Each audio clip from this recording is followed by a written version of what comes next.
बिस्मिल्लाहिर्रहमानिर्रहीम। अस्सलाम वालेकुम नाज़रीन, मैं हूं एमएसजे और मेरे साथ मौजूद हैं एस्ट्रोलॉजर मलिक महबूब साहब। सर कैसे हैं आप? ठीक है अल्लाह का करम है। आप बताएँ कैसे हैं? सर, अल्लाह का बड़ा करम, बड़ा आसान। थोड़ी सी बात करें, अगर ऑक्सफोर्ड यूनिवर्सिटी में इमरान खान साहब इलेक्शन लड़ने जा रहे हैं वाइस चांसलर का, कैसे देखते हैं? पेपर नामजद होंगे, जीतेंगे? सर मुझे ऐसा लगता है कि इनको बाहर से कोई बैरूनी ताकत बहुत ज़्यादा मिलने वाली है। तो पॉसिबिलिटीज़ हैं यस कि वो विन कर जाएँगे। कोई पोज़ीशन इनको मिलने वाली है और दूसरी बात है आपकी बात से आगे कर लूँ, उनका जो एक बैड फ़ेज़ था ज़िंदगी का वो भी आज मेरे यहाँ 18 है, आपके यहाँ डेफ़िनेटली 19 तारीख है। तो वो आज खत्म हो रहा है। तो अगर ये 19 तारीख के बाद है डेफ़िनेटली ही विल विन। बिल्कुल सर, ये 19 के बाद है और अगर वो इलेक्शन जीतते हैं तो फिर ऑक्सफोर्ड यूनिवर्सिटी के वो वाइस चांसलर होंगे जो पाकिस्तान की जेल में कैद होंगे। नहीं, जेल में तो कैद नहीं है। मुझे तो ऐसा लगता है कि उनको शायद कोई बड़ी बात नहीं है कि आके यूके वाले भी रिलीज़ करवा दें और बोलें कि आ जाएँ आप हमारे पास आ जाएँ। क्योंकि वाइस चांसलर तो नहीं रह सकता ना जेल में, पॉसिबिलिटीज़ नहीं है। तो मुझे ऐसा लगता है कि ये मामलात भी आगे चलते हुए आपको डॉट्स मुझे ऐसा लग रहा है कनेक्टेड कि ये कुछ कहानी बन सकती है। क्योंकि इनके चार्ट में जो है ना बैरूनी ताकतों का इन्वॉल्वमेंट बहुत है। जो कि जिन्होंने इनका तख्ता भी लूटा था और वही इनको तख्त पे भी लेके जाएँगे। इस वजह से मैं आपको बोल रहा हूँ कि जो पावर पहले इनके अगेंस्ट थी, वो अब इनके फ़ेवर में है। तो मुझे ऐसा लगता है कि इनको बाहर से अ, इस तरह की इमदाद मिलने का बहुत ज़्यादा चांस है कि आप हमारे पास आ जाएँ। सर, आप कह रहे हैं कि इमरान खान साहब को अब बाहर से इमदाद मिलने का चांसेस बढ़ गए हैं, अंदरूनी ताकतें एक्टिव हैं जो खान साहब को बचाएँगी। कोई पाकिस्तान में खबरें ये भी फैलाई जा रही है कि खान साहब को फौजी तहवील में लिया जा रहा है, उन्हें फौजी तहवील में ले लिया जाएगा। क्या पॉसिबल है कि फौजी तहवील में? सर पॉसिबल तो कुछ भी है पाकिस्तान में। जब इंटरनेट स्लो हो रहा है और वो वीपीएन बना देते हैं उसका रीज़न, तो पॉसिबल तो कुछ भी है। लेकिन मैं आपको ये बता दूँ कि अगर वो खान साहब को किसी भी रीज़न के थ्रू पीछे लेके जाते हैं मतलब धकेलते हैं तो अब उनका धकेलने वाला टाइम नहीं है। अब वो बाहर आने वाला टाइम है। तो अब ये तो बस वो आएँ-बाएँ शाएँ वाली बात है कि किसी भी बहाने उनको वापस अंदर डाला जाए, लेकिन वो अब अंदर नहीं रहेंगे। आप कह रहे हैं कि अब उनका जो बुरा टाइम था 19 से पहले-पहले वो गुज़र चुका है, अब उनका अच्छा टाइम शुरू हो रहा है और कोई भी ताकत उन्हें अब रोक नहीं सकती बाहर आने से और वापस अपनी सियासत करने में। जी, बिल्कुल, सियासत का मुझे लगता है थोड़ा टाइम है। मैं आपको गलत क्यों बोलूँ कि अभी अभी भी वो अगर बाहर आते हैं, तो मुझे लगता है वो आइसोलेशन में रहेंगे। मतलब अभी कौम के साथ जैसे वो जुड़ते थे, जलसे-जुलूस और जो भी है उनका, वो उस तरह से पैच अप नहीं कर पाएँगे अपनी पब्लिक के साथ। उसमें अभी टाइम है। वो अक्टूबर-नवंबर के बाद दिखती है। लेकिन अभी जो सिनेरियो है ना देखें, एक मैं आपको एक थोड़ा-सा एक बताता हूँ कि जब एस्ट्रोलॉजिकल हम चार्ट देख रहे होते हैं ना, तो हर चार्ट में 2 ऑप्शन होते हैं, एक राइट हैंड, एक लेफ्ट हैंड। अब अगर राइट हैंड पे अगर कोई बंदा जाता है, तो फिर उसके हम डिफरेंट वे आउट देखते हैं। हम हर चीज़ नहीं प्रेडिक्ट कर सकते कि लेफ्ट भी हो सकता है, राइट भी हो सकता है, वो तो फिर कोई प्रेडिक्शन नहीं हुई। तो मैं ये इस वक़्त आपको ये सिनेरियो बता रहा हूँ कि अगर खान साहब इधर रहते हैं तो, मतलब पाकिस्तान में रहते हैं। अगर बाहर चले गए, for instance, for any reason जैसे ये वाइस चांसलर बनते हैं और यूके से इनको वो मतलब एक समझें कि एक ऑफ़र आती है कि लेट्स कम देयर और वहाँ से आप सियासत करें, तो फिर एक ये सिनेरियो बिल्कुल डिफरेंट हो जाएगा। ये बात समझ रहे हैं? अभी खान साहब के चार्ट में ऐसे बाहर के हालात नहीं है, लेकिन इनको बाहर से डेफ़िनेटली ऑफ़र ज़रूर आने वाली है। ये बात आप याद रखिएगा। और अब अगर हम पाकिस्तान में रह के इनकी बात करते हैं, तो अभी पाकिस्तान में रहते हुए मुझे नहीं लगता है कि ये अक्टूबर-नवंबर से पहले अवाम के साथ घुल-मिल सकता है। तो सर, मैं जहाँ तक आपकी बात समझा हूँ, अवाम के साथ घुलने-मिलने का भी उनका टाइम नहीं है। कुछ अरसा वो अवाम से दूर रहेंगे, सियासत से एक किस्म का किनारा-कशी इख्तियार करेंगे। लेकिन वाइस चांसलर बनने के चांसेस 100% हैं और उनको बाहर से ऑफ़र भी आएगी कि बाहर आ जाएँ। लेकिन खान साहब का अभी चार्ट में बाहर जाने के चांसेस नहीं है, वो बाहर नहीं जाएँगे। जी, बिल्कुल, यही सारी बात है, यही मैं आपसे अर्ज़ कर रहा हूँ। जो जो डेड एंड होगा ना, अगर खुदा ना खास्ता, ये देखें, मैंने जैसे आपको बोला है कि जिस तरह हम एक नॉर्मल एस्ट्रोलॉजर आपसे बात कर रहे हैं, इस तरह इन लोगों के भी बहुत एस्ट्रोलॉजर होते हैं। और इनके जो पर्सनल एस्ट्रोलॉजर होते हैं, वो उनके पास इनका बिल्कुल एग्जैक्ट टाइम होता है। वो उसके हिसाब से उनको गाइड करते हैं।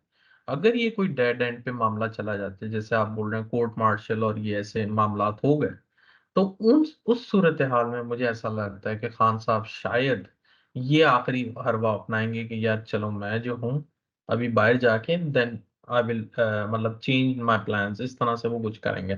लेकिन अभी ये मैं एक बहुत दूर की बातें कर रहा हूँ, मुझे अभी ऐसे आसान नहीं दिख रहा। Sorry sir. अच्छा सर, अभी आप कह रहे हैं कि ये दूर की बातें कर रहे हैं कि एंड ये आखिरी सिनेरियो का जब खान साहब फैसला करेंगे वो कुछ अरसे के लिए मुल्क से बाहर चले जाएं, चाहे वो वाइस चांसलर की कुर्सी पे जाकर संभालें या कुछ अरसा सियासत से जी किनारा। बिल्कुल। जी बिल्कुल, ऐसे ही हालात है। ये इनका लास्ट ऑप्शन होगा, लास्ट कार्ड होगा। मुझे लगता नहीं है ये वो खेलेंगे।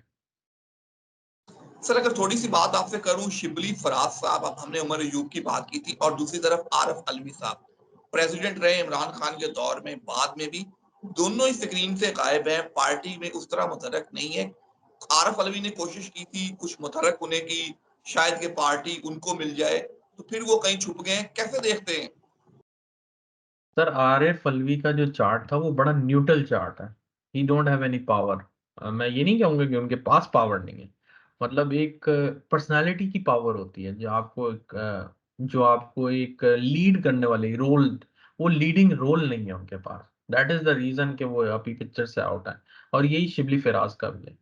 तो ये वो ऐसी पर्सनालिटीज नहीं है जो अगर पीटीआई में वापस भी आ जाएं तो कोई एक डिफरेंस ले आएंगे क्यादत में। I don't think so. ये न्यूट्रल पर्सनालिटीज हैं। ये दोनों न्यूट्रल पर्सनालिटीज हैं। इनमें कुछ इतनी पावर नहीं है या ये कोई लीडिंग रोल में नहीं आ सकता है।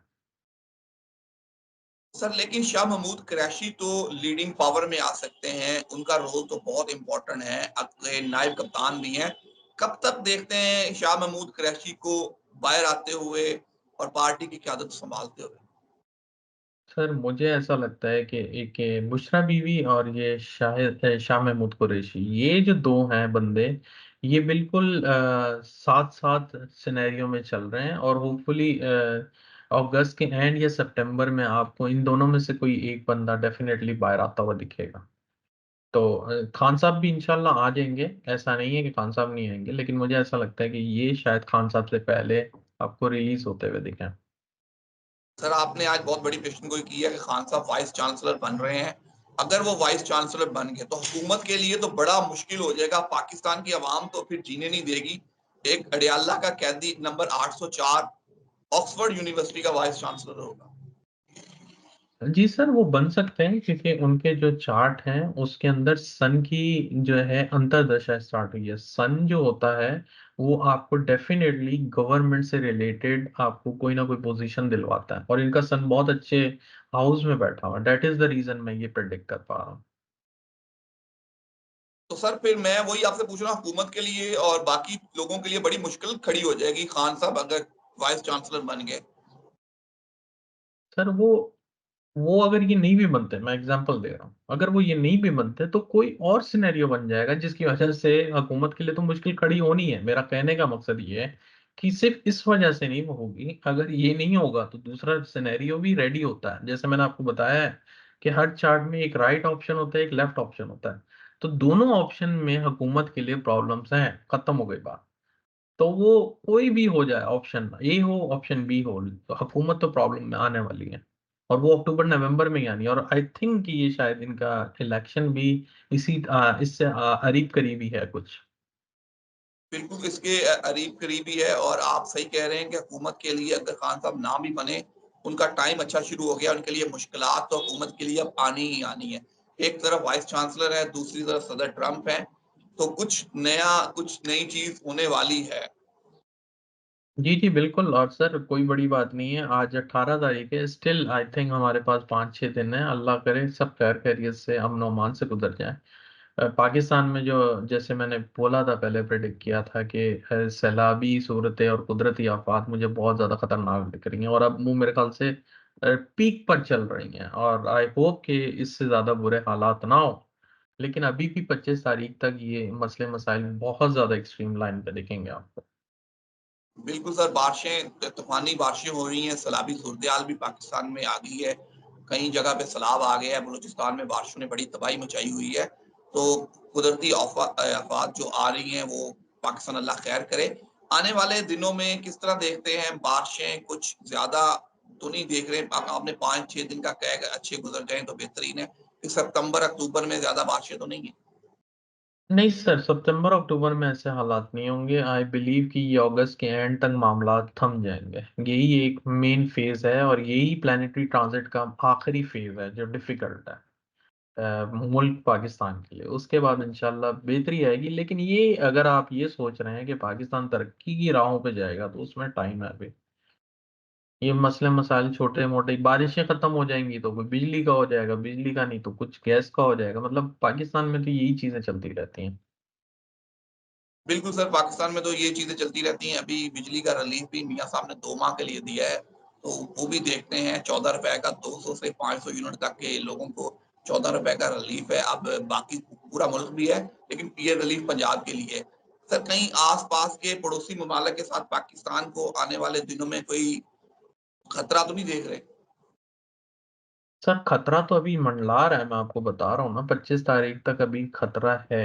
उसके बाद जो है मामला थोड़े कम हो जाएँगे, इतने पीक पर नहीं होंगे। लेकिन पाकिस्तान की नेबरिंग बॉर्डर से कुछ मामलात अच्छे नहीं दिख रहे हैं और वो क्लैशेस हो गए हैं। लेकिन मैंने जैसे कहा है कि ये आने वाले टाइम में पाकिस्तान चारों तरफ से घिरा हुआ होगा। एक वायरस भी आया है, आई थिंक मैंने एक दफ़ा आपको कोई कहा था कि कोई वबा भी आ जाएगी, तो मेरे ख़्याल से एक वायरस भी चल रहा है। तो वो वायरस का भी इम्पैक्ट होने वाला है पाकिस्तान पे। अभी तो नहीं हुआ, अल्लाह करे ना हो आगे भी।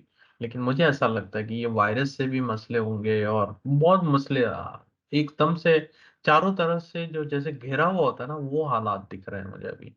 तो अल्लाह करे, मेरी अभी भी दुआ है कि 25 अगस्त तक मामला थम जाएँ और उसके बाद फिर इंशाल्लाह गाड़ी जो है ना, बेहतरी की तरफ चल पड़ेगी। जी sir, thank you so much. End में कोई मैसेज हो तो ज़रूर शेयर कीजिए।